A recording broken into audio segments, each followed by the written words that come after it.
యథార్థంగా దేవుని సన్నిధిలో జీవించినప్పుడు, వారు మాట ఇచ్చినప్పుడు ఆ మాట తప్పేవారుగా ఉంటారు. దేవుడి మాట ఏ రీతిగా ఉంటుందో, దేవుడు మాటకి ఏ రీతిగా మరి విలువించి దేవుడు మాట తప్పని దేవుడు ఆ రీతిగా దేవుని యందు నమ్మకంగా జీవించేవారు కూడా ఆ రీతిగా మాట తప్పని వారుగా ఉంటారని వాక్యం ద్వారా తెలియజేస్తున్నారు. అతడు ప్రమాణం చేయగా నష్టము కలిగిన మాట తప్పడంట. అతనికి నష్టము కలిగిన, అతను నష్టపోయిన, అతడు ఇచ్చిన మాట తప్పడంట. తన ద్రవ్యము వడ్డీకేయుడు అని వాక్యం ద్వారా మాట్లాడుచున్నాడు. నిరపరాధిని చెరుపుడిగా లంచం పుచ్చుకోనడు అంటున్నాడు. లంచం పుచ్చుకోవటము అలాంటివి ఏమి చేయడు. ఊరికనే ఎటు నుంచి సొమ్ము రావాలని ఆలోచన చేయడం అంట. ఊరికనే మనకి ఏది వద్దు అనుకుంటాడు. తన కష్టపడింది తనకు చాలు అనుకుంటాడు. అయితే ఈ ప్రకారం చేయవాడు ఎన్నడూ కదల్చబడడు అని వాక్యం ద్వారా మాట్లాడుతున్నారు. హల్లెలూయా. ఆ రీతిగా యథార్థంగా దేవుని సన్నిధిలో నడిచిన వారు ఎన్నడూ కూడా కదల్చబడరు అని వాక్యం తెలియజేస్తుంది. అలాంటి యథార్థత, అలాంటి భక్తి జీవితం కలిగిన వారు ఎవరై ఉంటారంటే దేవుని ప్రేమించే వారై ఉంటారు. హల్లెలూయా. ఆయన ప్రేమించే వ్యక్తిగా ఉన్నప్పుడు ఆయన ఆజ్ఞలు గైకొనేవారుగా ఉంటారు. ఆయన మాటకు లోబడేవారుగా ఉంటారు. యథార్థంగా జీవిస్తారు. దేవుని ప్రేమించేవారుగా ఉన్నప్పుడు దేవుని సన్నిధికి వచ్చేవారు కూడా వాళ్ళు ప్రేమించేవారు అంటారు. హల్లెలూయా.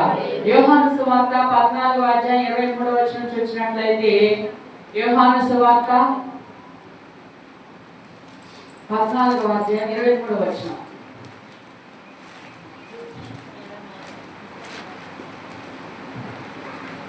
యేసు, ఒకడు నన్ను ప్రేమించిన యెడల వాడు నా మాట గైకొనును, అప్పుడు నా తండ్రి వాణ్ణి ప్రేమించును, మేము వాని యొద్దకు వచ్చి వాని యొద్ద నివాసము చేతుము. హల్లెలూయా.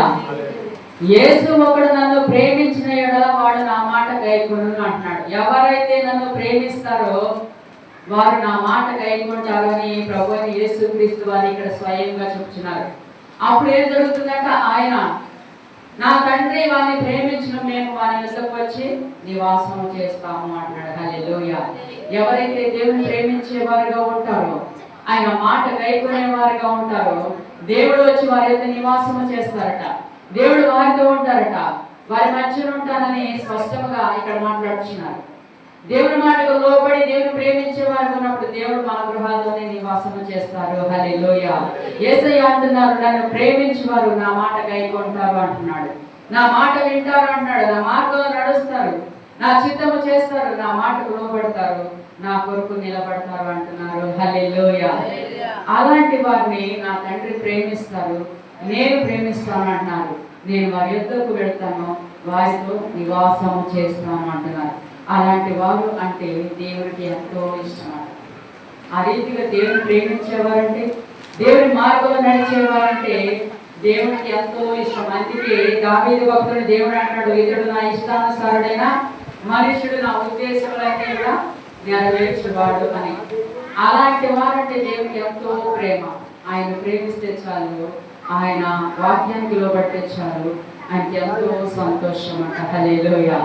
మనం చూపించే ప్రేమకు ఆయన అంతకంత ప్రేమ మనపై చూపిస్తారు. అంతేకాదు సామెతల గ్రంథము 8వ అధ్యాయము 17-18 అంటాడు. సామెతల గ్రంథము 8వ అధ్యాయము 17-18 అంటాడు, నన్ను ప్రేమించే వారిని నేను ప్రేమించుచున్నాను, నన్ను జాగ్రత్తగా వెతుకువారు నన్ను కనుగొందురు, ఐశ్వర్య ఘనతలను స్థిరమైన కలివియు నీతియు నా యొద్దనున్నవి అంటున్నాడు. హల్లెలూయా. కనుక మరి దేవుడు ఇక్కడ నన్ను ప్రేమించే వారిని నేను ప్రేమిస్తానంటున్నాడు. నన్ను జాగ్రత్తగా ఎవరైతే వెతుకుతారో వారు నన్ను కనుగొంటారు అంటున్నారు. ఐశ్వర్యము ఘనతలు స్థిరమైన కలిమి నా యొద్ద ఉన్నవి అంటాడు. నీతి నా యొద్ద ఉన్నది అంటున్నాడు. కనుక అనుదినము కూడా ఆయన గడప యొద్ద కనిపెట్టుకొని, ఆయన ద్వార బంధముల యొద్ద కాచుకొని, ఆయన ఉపదేశమును వినువారు ధన్యులు అని వాక్యము తెలియజేస్తుంది. హల్లెలూయా. నన్ను నువ్వు ప్రేమిస్తున్నావా లేదా?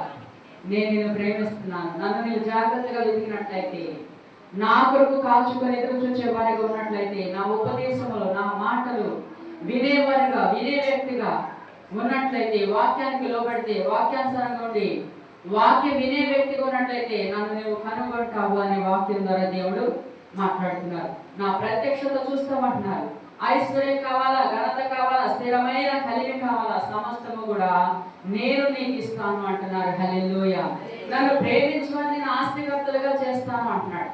ఆయన ఎవరైతే ప్రేమిస్తారో, మన హృదయానికి ఆహ్వానిస్తారో, దేవుడు మన గృహంలో నివాసం ఉండడమే కాదు, మన ఆస్తికర్తలుగా చేస్తాడంట. హల్లెలూయా. వారి నిధులు నేను నింపుతానంటున్నాడు. కనుక ఆయన ప్రేమించి ఆయన మాటకు లోబడినప్పుడు ఆయనే మన యొద్దకు వచ్చి నివాసము చేస్తారు. హల్లెలూయా. ప్రకటన గ్రంథము 3వ అధ్యాయము 20వ వచనం చూసినట్లయితే, ప్రకటన గ్రంథము 3వ అధ్యాయం 20వ వచనం అంటాడు, చదవండి. ఎవడైనను నా స్వరము విని తలుపు తీసిన ఎడల నేను అతని యొద్దకు వచ్చి అతనితో నేనును నాతో కూడా అతడును భోజనము చేయును. చాలండి. హల్లెలూయా. ఇక్కడ వాక్యం ద్వారా దేవుడు మాట్లాడుతున్నమాట. ఇదిగో నేను తలుపునంత నిలిచియున్నాను, తట్టుచున్నాను. ఎవడైనా నా స్వరం విని తలుపు తీసిన ఎడల నేను అతని యొద్దకు వచ్చి అతనితో నేనును నాతో కూడా అతను భోజనము చేయడము అని వాక్యం ద్వారా మాట్లాడుతున్నారు. మనము ఎవరైనా వచ్చి తలుపు కట్టారనుకోండి, ఎవరైనా వచ్చి తలుపు కొట్టారనుకోండి, ఎవరైనా బయట నిలబడి పిలుస్తున్నారనుకోండి, తలుపు తీస్తామా లేదా? తీస్తాము కదా, లోపలికి రమ్మంటాము కదా. అలా యేసే అన్నారు, నీ హృదయం అనే తలుపు తెరిచి నన్ను ఆహ్వానించినప్పుడు, నీ హృదయంలోనికి నన్ను ఆహ్వానించినప్పుడు, నీ మాట విని, మరి నా మాట విని నన్ను నీ హృదయంలో చేర్చుకున్నప్పుడు నేను నీ ఇంత నివాసం చేస్తాను, నీతో కలిసి భోజనం చేస్తాను అన్నారు. హల్లెలూయా. కనుక మరి హృదయం అనే తలుపు తట్టుచున్నారు దేవుడు. మన హృదయంలోకి దేవుని ఆహ్వానించవలసిన వారమే అన్నాము. దేవుడు అంటున్నాడు, తలుపు దగ్గర నిలబడి తట్టుచున్నాను అంటున్నాడు. ఆ తలుపు అంటే మన హృదయమే. మన హృదయంలోకి ఆయన రావాలని ఆశిస్తున్నాడు, ఆలోచించేస్తున్నాడు. కనుక నీవు ఎప్పుడైతే మన హృదయంలోకి రావాలని దేవుని ఆహ్వానిస్తామో, దేవుడు మన హృదయంలోకి వస్తారు, మన గృహంలోకి వస్తారు, మనతో నివాసము చేస్తారు, కలిసి భోజనము కూడా చేస్తాను అంటున్నారు. హల్లెలూయా. కనుక మన దేవుడు మన ఎదురుకు వస్తారు, మనం పిలుస్తామో లేదో అని చూస్తారు. మనం పిలవందే దేవుడు రాను కూడా రాదు, మనం పిలిచినప్పుడే దేవుడు వస్తారు. కనుక దేవుని ఆహ్వానించవలసిన వారమే అన్నాము. దేవుడు మన హృదయంలోకి రమ్మనాలి. మన గృహంలో కూడా, ప్రభువా నా గృహంలో ఉండు, ప్రభువా నా గృహంలో నివాసం చేయని దేవుడు మనం అడగాలి. అయితే మరి దేవుని ఆహ్వానించినప్పుడు, దేవుడు మన హృదయంలో చేర్చుకున్నప్పుడు, దేవుడందు మనము ఎంతో విశ్వాసము నమ్మకం కలిగి ఉన్నప్పుడు, అదే నమ్మకముతో అదే ఆసక్తితో ఉన్నప్పుడు దేవుడు మనము ఎప్పుడు పిలుస్తామా అని చూస్తారు. పిలవగానే వెంటనే మన గృహంలోకి, మన యొక్క హృదయంలోకి వస్తారు. హల్లెలూయా. అయితే ఇక్కడ జక్కయ్య గారిని చూసినట్లయితే, మరి దేవుడే జక్కయ్య గారిని పిలిచి వారి గృహానికి వెళ్ళాడు. లూకా సువార్త 19వ అధ్యాయం చూసినట్లయితే, ఇక్కడ జక్కయ్య గారు అనే ఒక వ్యక్తి ఉన్నాడు. ఆయన గురించి వాక్యం తెలియజేస్తుంది. యేసు ప్రభు యెరికో పట్టణానికి వచ్చి ఆ మార్గం గుండా వెళుచున్నారట. అయితే ఆయన వస్తుంటే జనాలు గుంపులు గుంపులుగా ఆయన వెంబడించి చూస్తున్నారు. అదే ఊరిలో జక్కయ్య అనే ఒక ధనవంతుడు ఉన్నాడట. అతనికి ఈ విషయం తెలిసి, యేసు ప్రభు వారు అడ్డుగా వస్తున్నారనే విషయం తెలిసి ఇటువైపు ఆయన వస్తున్నారు. ఆయన గురించి అనేక విధాలుగా చెప్పుకుంటున్నారు. ఆయన అద్భుతాలు చేస్తున్నాడట, ఆశ్చర్యకార్యాలు చేస్తున్నారట. ఆయన ఎలా ఉంటారో చూడాలి, ఆయన ఎలా ఉంటారో అసలు అని దేవుడి మీద ఆసక్తి కలిగింది. దేవుడు చూడాలని ఆలోచన కలిగింది. అయితే అతనంట పొట్టివాడంట. పొట్టివాడైనందున మరి దేవుడు చూడడానికి వెళ్ళినప్పుడు, యేసు ప్రభు వారు అడ్డుగా వస్తున్నారని చూడడానికి వెళ్ళినప్పుడు చుట్టూ జనాలు గుంపుగా చేరి ఉన్నారట. ఆ గుంపుగా చేరినప్పుడు ఇది చూడటానికి అవకాశం లేకుండా కష్టంగా ఉన్నప్పుడు ఆయనకు ఒక ఆలోచన వచ్చిందంట. యేసు ప్రభు వారు ఇటుగానే వెళ్తారు కదా, ఈ మార్గం గుండానే వెళ్తారు కదా, ఈ రోడ్డు ప్రక్కనే ఉన్న ఒక మేడి చెట్టు ఎక్కి కూర్చుందాము, యేసు ప్రభు వారు ఇటు వచ్చినప్పుడు మనము చూద్దాము అనుకున్నాడు. హల్లెలూయా. ఆయనకున్న ఆసక్తి చూడండి. లూకా సువార్త 19వ అధ్యాయము మరి ఆ 5వ వచనం చూసినట్లయితే, యేసు ప్రభు వారు ఆయనకున్న ఆసక్తిని బట్టి ఏం చేశారు తెలుసా?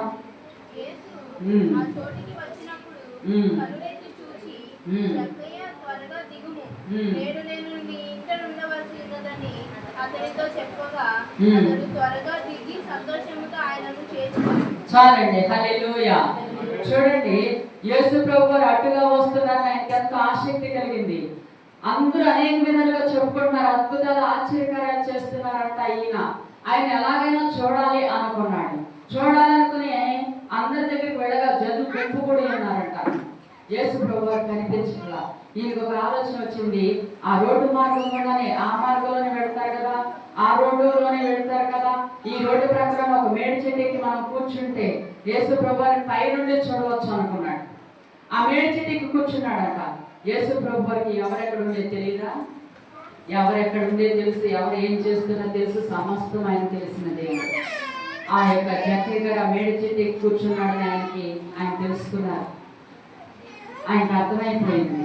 కాకపోతే దేవుడు ఎందుకు ఆయన పిలిచాడంటే ఆయనకున్న ఆసక్తిని బట్టి ఆ మార్గం గుండా యేసు ప్రభువుని వెళుతూ అక్కడ ఆగాడంట. ఆ చెట్టు దగ్గర ఆగి పైకి చూసి ఏమన్నాడు, జక్కయ్య త్వరగా దిగుము, నేడు నేను నీ ఎంట ఉండవలసి ఉన్నదని అతనితో చెప్పగా అతడు త్వరగా దిగి సంతోషంతో ఆయన చేర్చుకున్నాడు. హల్లెలూయా. ఇంటికి తీసుకెళ్ళాడు. జక్కయ్య గారికి యేసు ప్రభువు తెలుసా? తెలియదు. అయినప్పటికీ యేసు ప్రభు ఎప్పుడైతే ఆ మార్గం గుండా వచ్చి ఆ చెట్టు పైకి చూసి జక్కయ్య త్వరగా దిగుము, నేడు నేను నీ ఎంట ఉండవలసి ఉన్నదని ఎప్పుడైతే అన్నారో ఆయనకి ఎక్కడ లేని సంతోషం వచ్చేసింది, ఎక్కడ లేని ఆనందం వచ్చేసింది. వెంటనే దిగి ఆయన ఇంటికి తీసుకెళ్ళాడంట. హల్లెలూయా. ఆయనకున్న ఆసక్తి చూడండి. అయితే ఇక్కడ తెలుసుకోవాల్సింది ఏమిటంటే అతను దేవుని నమ్మిన వాడు కాదు, అన్యాయస్తుడు. అయినప్పటికీ కూడా యేసయ్యను గురించి తెలిసి ఆయన చూడాలని ఆశ కలిగి ఉన్నాడు, ఆసక్తి కలిగి ఉన్నాడు, కోరిక కలిగి ఉన్నాడు. నేను ఎలాగైనా యేసు ప్రభువును చూడాలి అనే కోరిక కలిగి ఉన్నాడు. కానీ దేవునికి సమస్తము తెలుసు. దేవునికి తెలియదా? ఆయన అతను చూడడానికి ఆ మేడి చెట్టు ఎక్కాడని తెలుసు. ఎంత ఆసక్తితో ఆయన కొరకు ఎదురు చూస్తున్నాడో తెలుసు. అందుకే అంటాడు, మనుషులు పై రూపమును చూస్తారు కానీ నేను హృదయాంతరంగమును చూస్తున్నాను అంటున్నాడు. హల్లెలూయా. జక్కయ్యకున్న ఆసక్తిని బట్టి, భక్తిని బట్టి దేవుడు అతను పిలిచి అతని ఇంటికి వెళ్ళాడు. ఎవరైతే అలాంటి ఆశ, తపన, ఆ భక్తి జీవితం కలిగి నా యేసయ్య నా ఇంట్లోకి రావాలి, నా ఇంట్లో ఉండాలి, నా హృదయంలో ఉండాలి, నాతో ఉండాలి, నేను నా దేవుడితో సహవాసం కలిగి ఉండాలి, దేవుడు మరి అని అనుకుంటారో అలాంటి వారిని దేవుడు దర్శిస్తారు. దేవుడు తప్పకుండా వారి మధ్య ఉండి వారి ఆశను బట్టి బహు సంతోషిస్తారట. హల్లెలూయా.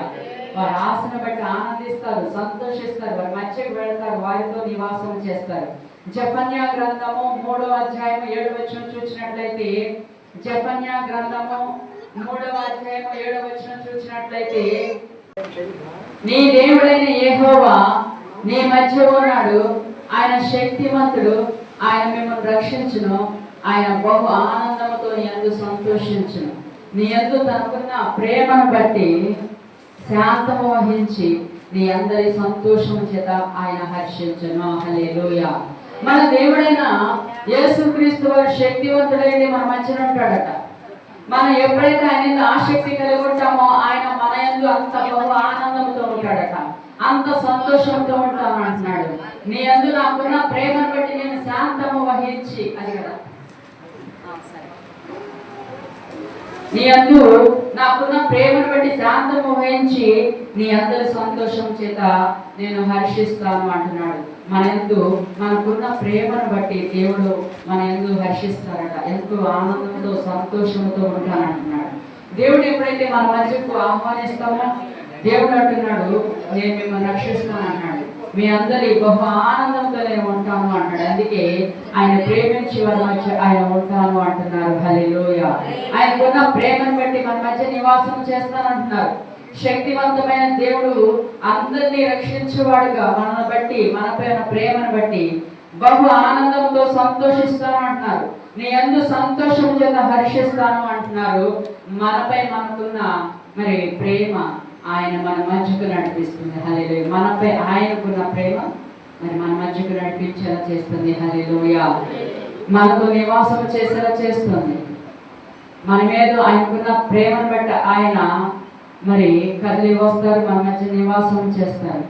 మనం కూడా ఆయన ప్రేమించే వారమే ఉండి ఆయన తట్టు తిరిగినప్పుడు ఆయన మన తట్టు తిరుగుతారట. హల్లెలూయా. ఆయన మన తట్టు తిరుగుతారని అంటున్నారు. శాశ్వతమైన ప్రేమతో నేను ప్రేమించున్నాను అంటున్నారు. ఇర్మియా గ్రంథము 31వ అధ్యాయం 3వ వచనం అంటున్నాడు. ఇర్మియా గ్రంథము శాశ్వతమైన ప్రేమతో నేను నిన్ను ప్రేమించుచున్నాను అంటున్నాడు. దేవుని వాక్యం సెలవిస్తుంది, నన్ను ప్రేమించి ఆజ్ఞలను గైకొని వారిని నేను 1000 తరముల వరకు కరుణించేవాడనే ఉన్నాను. శాశ్వతమైన ప్రేమతో నేను నిన్ను ప్రేమించున్నాను అంటున్నాడు. దేవుని యందు నిలిచిన మనల్ని, దేవుని మన గృహాల్లోకి మన హృదయంలోకి ఆహ్వానించిన మనల్ని, మరి దేవుని ప్రేమించే మనల్ని ఆయన అంటున్నాడు, శాశ్వతమైన ప్రేమతో నేను నిన్ను ప్రేమిస్తాను అంటున్నాడు. అయితే దేవుడికి మనపై అంత ప్రేమ ఉన్నది, శాశ్వతమైన ప్రేమ. ఆ శాశ్వత ప్రేమను మనకి ఇచ్చే దేవుడు మన దేవుడు. హల్లెలూయా. ఆయన ప్రేమించే వారిని శాశ్వత ప్రేమతో నింపి, నేను మీ మధ్యకు వచ్చి మీ మధ్య నివాసం చేస్తాను, మీతో ఉంటాను, మీతో కలిసి భోజనము చేస్తాను అంటున్నారు. మన ప్రేమ ఈ లోకం ఉన్నంత వరకే, కానీ ఆయన ప్రేమ శాశ్వతమైనది. ఆయన ప్రేమించిన వారికి ఆయన ఎల్లప్పుడూ కూడా తోడై ఉంటారని వాక్యం తెలియజేస్తుంది. వారు బయటకు వెళ్ళినా లోపలికి వచ్చినా దీవించబడతారట. దేవుని ఎవరైతే ప్రేమిస్తారో, దేవుని ఎవరైతే హత్తుకుని ఉంటారో, వారు బయటకు వెళ్ళినా లోపలికి వచ్చిన వారు ఏ పని చేస్తున్నప్పటికీ కూడా వారిని దేవుడు దీవిస్తారట. నేను తలగా చేస్తాను, తోకగా చేయను అంటారు. నువ్వు తలగా ఉంటావు అంటున్నారు. నీవు ఒకరికి అప్పిచ్చేవానిగా ఉంటావు కానీ అప్పు చేసేవానిగా ఉండవు అంటున్నారు. దేవుడు ఆ రీతిగా మనల్ని హెచ్చిస్తారనమాట. హల్లెలూయా. దేవుడు మనల్ని హెచ్చిస్తారు, మనల్ని ఘనపరుస్తారు. అందరిలో కూడా ఘనమైన జీవితాన్ని మనకి ఇస్తారు కనుక ఆయనకు మనపై అపారమైన ప్రేమను బట్టి మరి మనం ఎంతైనా ఆయన ప్రేమ కలిగి ఉండవలసిన వారు. మరి ప్రేమ అంటే ఏదైనా మనలో ప్రేమ ఉంటేనే ఏదైనా చేయగలుగుతాం కదా. మనలో ఉంటే ఆ ప్రేమ అది ఎంతవరకే నడిపిస్తుంది. మన ప్రేమను బట్టి మనం ఏదైనా చేయాలి, ఇది చేయాలనుకుంటాం. మన కుటుంబంలో ప్రేమ కలిగి ఉన్నాం అనుకోండి, మన కుటుంబ సభ్యుల మీద మరి ప్రేమ ఉంటే, మన కుటుంబం పట్ల ప్రేమ ఉంటే వారి కొరకు ఏదైనా చేయాలనుకుంటాం, ఎంతవరకైనా వెళ్ళాలనుకుంటాం. మనకున్నా లేకపోయినా ఏదేమైనప్పటికీ ఇది చేయాలి అనుకుంటాం. మరి నిన్న మన 25 మరి మా బాబు పుట్టినరోజు చేశామంటే ప్రేమ పెట్టేగా, వారి మీద ఉన్న ప్రేమను బట్టేగా. మనకు ఉన్నది లేని తర్వాత విషయం, ఏ రీతిగా చేయాలి అనుకున్నది తర్వాత విషయం. కానీ వారిపై ఉన్న ప్రేమ అది ఎంతవరకు నడిపిస్తుందో, ఎంతవరకు చేస్తుందో కూడా మనకు తెలియదు. ఒకదాని నుంచి ఒకదాని నుంచి అట్లా అది మేమే ఊహించిన రీతిగా మరి జరిగిపోయింది. అట్లా ఆ రీతిగా మరి దేవుడు వారి మీద ఉన్న ప్రేమను బట్టి ప్రతి సంవత్సరం కూడా మరి మేము ఆ రీతిగా చేయగలుగుతున్నాం. దేవుని ప్రేమ కలిగి ఉన్న మనము కూడా ఆ కుటుంబాన్ని, మనం ఆ కుటుంబంలో ఉన్న బిడ్డలందరినీ కూడా ఆ రీతిగానే ప్రేమిస్తాం. మన బిడ్డలు చదువుకుంటున్నారు అనుకోండి, మనకేమీ లేదు, స్తోమత లేదు, అంతంత మాత్రమే ఉన్నాం. వారు మంచి స్కూల్లో జాయిన్ చేయాలి, మంచి కాలేజీలో జాయిన్ చేయాలి అనుకుంటామా లేదా? మనకేమీ లేకపోయినా అనుకుంటామో ఇతరుల పిల్లల వల్ల మన పిల్లలు చదువుకోవాలి, ఎలాగైనా అప్పన్న చేసి ఏదో బాధలు పడి తిప్పలు పడి నా బిడ్డలను చదివించుకోవాలి, మంచి కాలేజీలో మంచి స్కూల్లో జాయిన్ చేయాలి అనుకుంటాం కదా. ఆ రీతిగా ఎందుకు అనుకుంటామో వారి మీద ఉన్న ప్రేమను బట్టి. వారు మంచి ప్రయోజనం అవ్వాలి, మంచిగా నిలబడాలి అనుకుంటాం, మంచి చదువుకోవాలి, మంచి చదువుకుంటే మంచి కాలేజీలో జాయిన్ అయితే మంచి ఉద్యోగం వస్తుంది, నా బిడ్డ మంచి ఉద్యోగం రావాలి అని అనుకుంటాం. ఆ ఉద్యోగం కొరకు వాడు చదువు అయిపోయాక ఆ ఉద్యోగం చేయడానికి కొంత ఖర్చు అవుతుంది, మన దగ్గర లేదు, మనం అంతంత మాత్రం కుటుంబమే లేని వారము. అయితే ఆ ఉద్యోగం రావాలంటే, మంచి ఉద్యోగం నా బిడ్డ సంపాదించుకోవాలంటే మరి ఖర్చు అవుతుందట. అక్కడ ఖర్చు పెడితేనే నా బిడ్డకు ఉద్యోగం వస్తుంది. ఏం చేయాలని ఆలోచన చేస్తున్నాం. ఏమనుకుంటాం, ఎవరినో ఒక నొప్పడిగన్నా ఏదో ఒక తిప్పలు పడన్నా ఆ యొక్క డబ్బులు కట్టి ఆ ఉద్యోగాన్ని నా బిడ్డకు సంపాదించుకోవాలి అనుకుంటాం లేదా? ఆ రీతిగా అనుకుంటాం. మనం ఎన్ని తిప్పలు పడినా మన బిడ్డల కొరకు వాడి భవిష్యత్తు బాగుండాలని ఆలోచన చేస్తాం. అక్కడ డబ్బులు కట్టి మనం ఎన్ని బాధపడతాం మనకు తెలుసు. డబ్బులు కట్టి ఆ ఉద్యోగం సంపాదించుకుంటాం. ఆ ఉద్యోగం అయిపోయాక ఆడపిల్లలు ఉన్నారనుకోండి, ఆడపిల్లలకి చదువు అయిపోతుంది. వారు ఉద్యోగం చేయాలనుకుని చేసినా చేయకపోయినా వాడు ఒక వయసుకు వచ్చేసరికి అనుకుంటాం వారికి వివాహం చేయాలనుకుంటాం.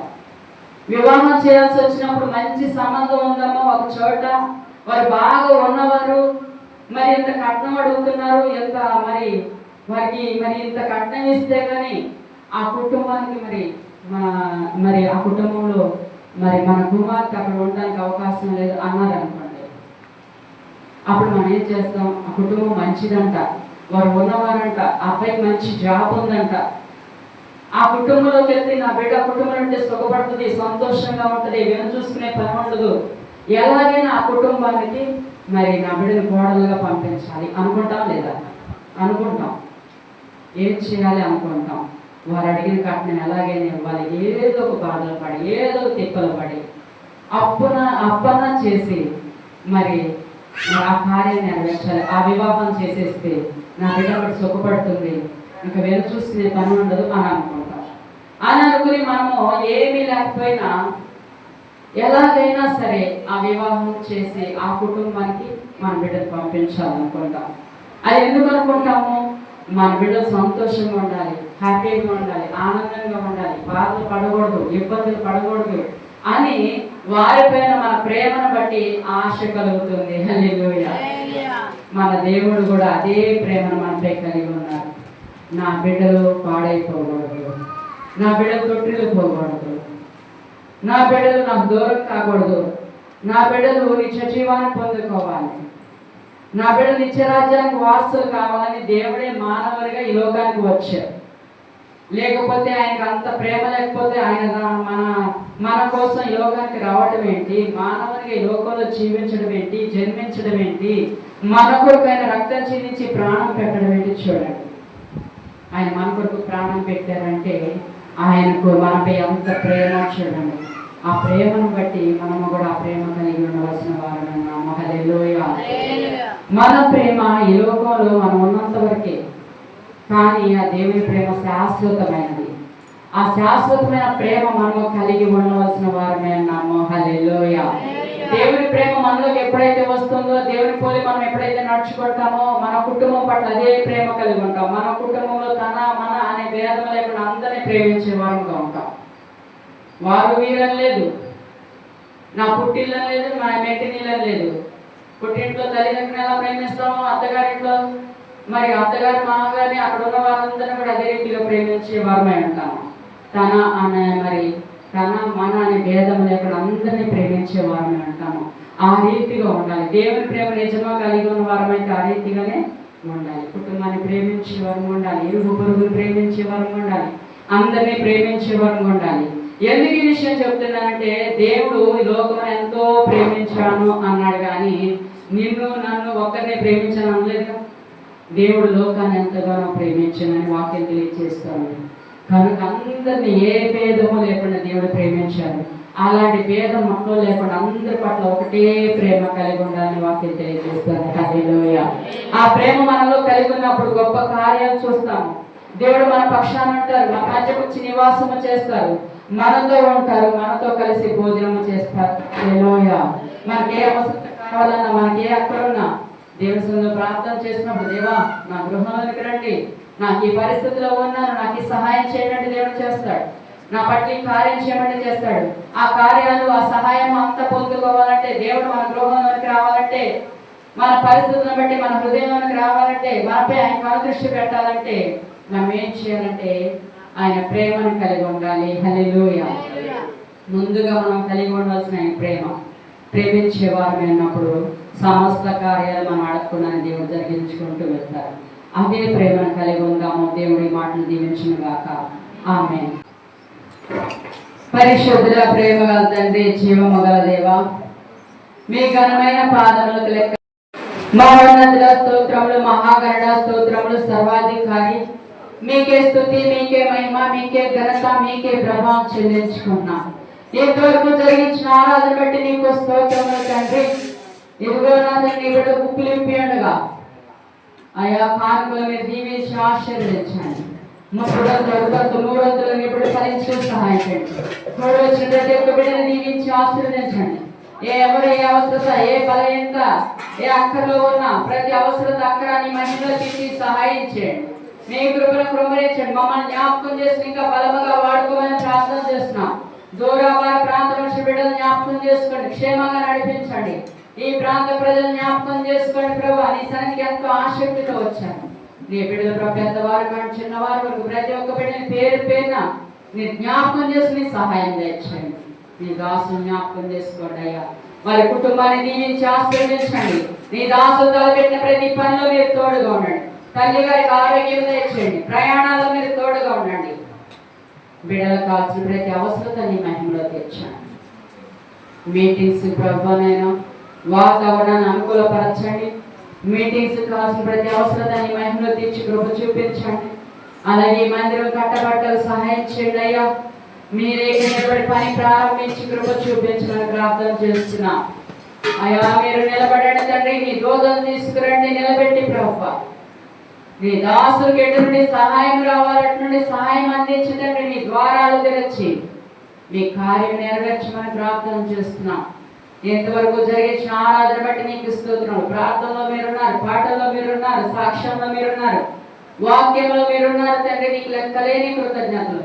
నీ ప్రేమ కలిగి ఉండాలని శాశ్వతమైన ప్రేమతో నేను ప్రేమిస్తున్నాను, అదే శాశ్వతమైన ప్రేమ నువ్వు కలిగి ఉన్నావు అని మాట్లాడుతున్నారు ప్రభువా. ఆ శాశ్వతమైన ప్రేమను మేము కలిగి నీలో కలిగించే కృప దయచేయండి. నీ అందు నిలిచేటే కృప దయచేసి సహాయం దయచేయమని ఈ యొక్క ఆరాధన అంతటినీ నీ చేతులకు అప్పచెబుతూ నా ప్రభుని సంస్తుతించి ప్రార్థించి అడిగి వేడుకొంటున్నాను తండ్రి. ఆమేన్. తండ్రి యొక్క ప్రేమయు, కుమారి యొక్క కృపయు, పరిశుద్ధాత్మ అన్యోన్య సహవాసము సకల పరిశుద్ధులకు యేసు రక్తంలో కడగొన్న దేవుని ప్రజలందరికీ దేవుని కృప సదాకాలము తోడై ఉండను గాక. ఆమేన్. ఆయన రాకడకు మనందరము సిద్ధపడదుము గాక. ఆమేన్, ఆమేన్, ఆమేన్. అందరికీ వందనాలు.